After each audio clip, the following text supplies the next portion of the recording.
Is her behaviour the reason why her popularity is plummeting? What behaviour? Okay, listen, let me just level set. Well, there was here. the whole car chase thing, the podcast thing. Let me just level set here, okay, Alexis? Okay, let's understand this. Where's the camera? People, listen to me very carefully, because I shall say this only once. Nobody gives a flying flamingo how you feel about Meghan Broke Markle. into a sweat there. I'm sorry, but her popularity was never high in the first place. If it's gone down by 2% or another 5%, Meghan doesn't care. Nobody cares, because the foundation upon which this dislike is built on is absolutely ridiculous. I mean, she has been quiet since January 2020. I think since their documentary in November. It is Harry that came out with his book in January. It is Harry that was doing the string of, interviews around the world. It's Harry that's, constantly in the papers now because of the legitimate action it's taken against the papers. She said absolutely nothing, and you still don't like her. The problem here is not Meghan Markle. The problem here is you. So leave the woman or take her name out of your mouths. Thank you. I'm still wasting my time. Andrew, would you like to address our viewers? Camera fall, there we go. I suspect this is the real reason the Spotify podcast series has been cancelled by Spotify, because they worked out that in America too, her popularity has plummeted. The Newsweek poll showed the only other royal less popular than Meghan and Harry was Prince Andrew. Blimey, that's quite an achievement. Barely more popular than Prince Andrew, who, remember, has been banned from public life for giving £12 million to a woman he claims he never met. OK, but you have no facts or evidence to back up assertion. The reason of the unpopularity is, I mean, you mentioned, for instance, the so-called car chase, where they authorised their people to describe it was nearly a catastrophic, and talk about a 2.5-hour high-speed car chase across Manhattan. Have you ever been to Manhattan? You can't do a 2.5-hour high-speed car chase across Manhattan. They made it up and they exaggerated. No, they did not. And it was appalling, because they were invoking the memories of what happened to Harry's mother in the Paris underpass, which was a terrible thing when she was being pursued by the paparazzi. It was disgraceful what they did. All right. But Andrew, as someone who writes for the Daily Mail... Yeah. Exactly. Well, very fond of... Lying. I would be very careful. Truths, fabrications. Now, hang on. The writ will be in the post. They are very fond of Meghan stories. I mean, here's a genuine question. Do people still care? Because we're talking about someone who's nowhere near the throne. They're not part of the royal family. They don't even live in this country. They are part of the royal family. They're just not... OK, sorry, apologies, you're correct. They're not a working royal. They're not drawing any money from the public purse. Why are we still talking about Meghan? Well, I realise that this is odd, because I am talking about Meghan, but I'm wondering, why are others talking about Harry Meghan? used to be one of the most popular members of the royal family, and people will never forget that enduring image of him, of that little boy following his mother's funeral cortege. It's etched in all our minds and hearts, isn't it? But that couple have spent the last couple of years, for vast amounts of money, slagging off the royal family, and I think it's damaged her popularity enormously. They've slagged off the King, they've slagged off the Camilla Parker Bowles, who's the Queen Consort, Queen Camilla, and William and Kate, and I think people don't like it. They've been doing it for money. But he hits the nail on the head when he said, about the what was the emotion that Harry evokes, in people because of what happened when he was younger and his mum.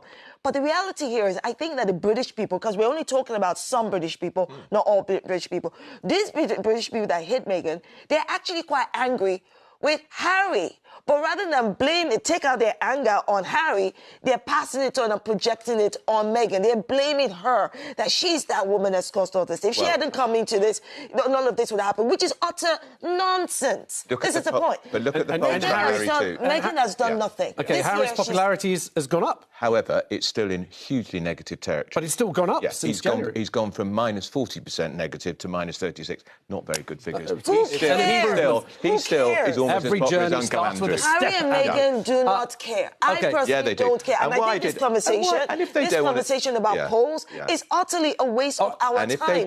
Can I say, if they didn't want to be royal, why did they take Prince and Princess titles for their children? It is his by right, by blood. Princess Anne's children have no titles. She took that decision. Harry could have done the same. They want the royalty. Meghan wants her kids to be princes. Of course she does. Let me pause you there. Sandra has called from Kent. Sandra, good afternoon. What do you make of the polling? Is it something that is just inherent? Are people disliking Meghan for whichever reason, but then sort of their opinion of... Is it because they care too much about Harry, as Andrew says? I think it's a... No, I think to start with, Harry was very popular. Hello? Yeah, we can hear you. Go ahead. Oh, sorry. Harry was very popular, and when they got married, Meghan, was popular. Everyone was excited for them. But it soon changed when I think she realised, she had quite a lot of work to do being a royal. And I also think she went back to America thinking, oh, look, I've got one of the Prince of England here and thought she'd be Miss Popularity over there. I still think she's an actress. I mean, the car chase in New York. How can you do a car chase in New York? I've seen it in films. Yes, quite. I'm sorry. Sandra had me at, she saw how much work the royals have to do. The royals do what work exactly? Please, Sandra. Why don't you explain to the rest of the country what work exactly do they do that is so hard that Meghan Markle come in and go, oh my God, this is so much work. You're talking about an independent woman, a woman who rose from, she came from a working class background. She was a millionaire in her own right, an independent woman. And you're saying that she came into the royal family? I was like, oh my God, you're doing so much work. No. Even now, I'm sorry, is it shaking hands? Is it appearing at events? Okay, you call that work? No, I think you're wrong there. I think you're just looking at when you see them on TV. But they do a lot of charity work. They organise a lot of things. They go to many events. They have people who organise that. But Meghan, they show up. Let me finish. I did interrupt you. Okay, Sandra, but Meghan from the start made problems with the wedding and what Kate's daughter was wearing and what crown she wanted to wear. From the start, she wants everything her own way. Sandra, hang on. But Sandra wasn't there. Let me just... Sandra, do you worry, perhaps, sometimes, and I'm very conscious that Andrew's here, but do you worry sometimes that these stories are perhaps... Lies? No, that's not the word I will use. This is what I'm using? That these stories are perhaps exaggerated or, let's use another word, spun, because they sell papers. They make... they create an environment where you can have tension. I mean, do you really care if she asks for a dress to be changed or whatever? I don't even know the stories, but does it matter to you? Well, yes, because, to me, she caused a lot of problems from the start. And also, they love being in the public eye. I mean, Harry's at court at the moment, or has been at court, because of, they say, phone hacking. They don't like the paparazzi following them. They don't like all that attention. Well, what I would do was not write about them, don't photograph them, and they're soon known then. OK. All right, Sandra, thank you. Let's take another call. Evelyn in London. Good afternoon, Evelyn. What do you make of the story? Good afternoon, panel. Just to think that it's very unfair what Meghan came through.